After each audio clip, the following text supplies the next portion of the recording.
ലൈഫിൽ ഞാൻ എടുത്തുപോയ ഒരുപാട് തീരുമാനങ്ങൾ തെറ്റായി പോയി എന്നാലോചിക്കുന്ന ഒരുപാട് പേര് നമുക്ക് ചുറ്റുണ്ടാവും. ഈ തെറ്റ് സംഭവിക്കുന്നത് എപ്പോഴാണെന്നറിയോ? നമുക്കത് കൃത്യമായൊരു പ്ലാനിങ് ഇല്ലാത്തതുകൊണ്ടാണ്.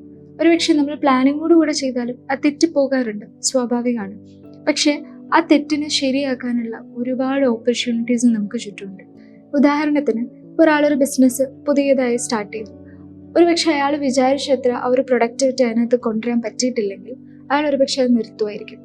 ആ നിർത്തുന്നതാണ് ആ തീരുമാനത്തെ തെറ്റാക്കി എന്ന് നമ്മൾ ഉറപ്പ് വരുത്തുന്ന കാര്യം.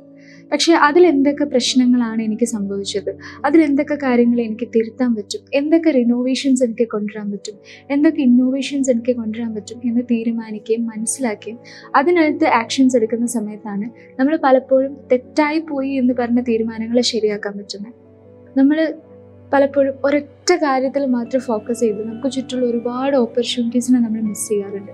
അതുകൊണ്ട് എടുത്തുപോയ തീരുമാനം തെറ്റായി പോയി എന്ന് തോന്നുന്നുണ്ടെങ്കിൽ അത് ശരിയാക്കാനുള്ള ബാക്കി 99 തീരുമാനങ്ങളെക്കുറിച്ച് ആലോചിക്കാനായിട്ട് ശ്രമിക്കും.